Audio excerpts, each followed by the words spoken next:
আজ জুমার দিনে বাড়াতে কষ্ট করে এই দুরূদটি 100 বার পড়ুন। গায়েবী টাকা আসবে, জীবনের সকল গুনাহ মাফ হবে, দোয়া কবুল হবে, ভাগ্য খুলে যাবে, আশা পূরণ হবে। জুমার দিন অত্যন্ত বরকতপূর্ণ একটি দিন, ফজিলতপূর্ণ একটি দিন, মাহাত্ম্যপূর্ণ একটি দিন, তাৎপর্যপূর্ণ একটি দিন। জুমার দিন আল্লাহ তাআলার কাছে অনেক পছন্দনীয় একটি দিন।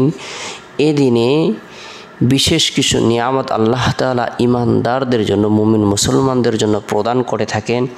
জুমার দিন অথবা রাতে কোনো মুমিন মুসলমান যদি ইন্তেকাল করে মারা যায়, আল্লাহ পাক রব্বুল আলামিন তাকে কবরের ফিতনা, কবরের সওয়াল জবাব, কবরের আযাব থেকে নিরাপত্তা দান করবেন।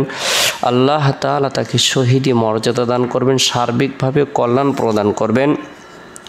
গুরুত্ব সহকারে আমরা প্রত্যেকেই জুমার দিন যতটুকু সম্ভব হয় নেক কাজ করব, নেক আমল করব, গুনাহ থেকে বেঁচে থাকার জন্য চেষ্টা করব। জুমার দিনের বিভিন্ন আমলের কথা হাদিসে উল্লেখ রয়েছে। এর মধ্যে থেকে ফজিলতপূর্ণ একটি আমল হলো জুমার দিন সূরাতুল কাহাফ তেলাওয়াত করা। যে ব্যক্তি জুমার দিন গুরুত্ব সহকারে সূরাতুল কাহাফ আমল করবে, তেলাওয়াত করবে, আল্লাহ পাক রব্বুল আলামিন তাকে এত বেশি নিয়ামত প্রদান করবেন যা তার ধারণার বাইরে। রাসূলুল্লাহ সাল্লাল্লাহু আলাইহি সাল্লাম বলেন, যে ব্যক্তি জুমার দিনে সূরা কাহাফ পড়ে তার ও কাবা ঘরের মাঝে তার জন্য একটি আলো সৃষ্টি হবে।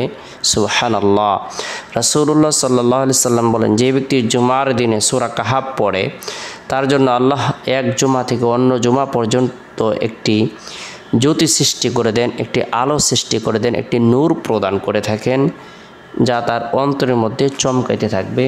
আমরা জুমার দিন ফজরের নামাজের পর থেকে নিয়ে জুমার নামাজের আগ পর্যন্ত যে সময় রয়েছে, এই সময়ের মধ্যে সূরাতুল কাহাফ আমল করার জন্য চেষ্টা করব। পরিবার পরিজনদেরকে আমল করার ব্যাপারে উৎসাহ প্রদান করব। এরপরে জুমার দিন জুমার নামাজ সম্পূর্ণ করার পর, মা বোনেরা জোহরের নামাজ সম্পূর্ণ করার পর নিরিবিলি এক পরিবেশের মধ্যে বসে ইস্তিগফারের আমল করব। আস্তাগফিরুল্লাহ রাব্বি মিন কুল্লি যামবি ওয়া আতুবু ইলাই। আল্লাহ তাআলা জীবনের সকল অপরাধকে মাফ করে দিবেন। আল্লাহ তাআলা রিজিকের মধ্যে, হায়াতের মধ্যে, ধন দৌলতের মধ্যে বরকত প্রদান করবেন। ইস্তিগফারের আমল করব। এরপরে জুমার দিন আসরের নামাজ সম্পূর্ণ করার পর কোনো ধরনের কথাবার্তা না বলে নবী সাল্লাল্লাহু আলাইহি সাল্লামের প্রতি মহব্বত রেখে, ভালোবাসা রেখে, আন্তরিকতা রেখে দুরুদের আমল করব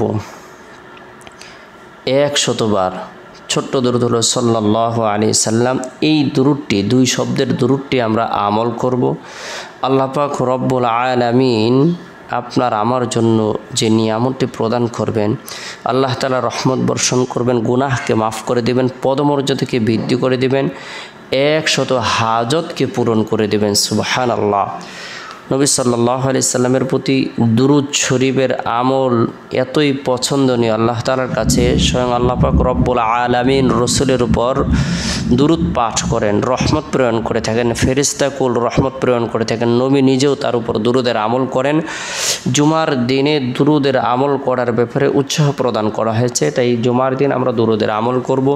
এরপরে জুমার দিন মাগরিবের পূর্ব মুহূর্তে যতটুকু সম্ভব হয় আল্লাহ তাআলার জিকির আজগার করে রব্বুল আলামিনের দরবারে রুনাজারি করব।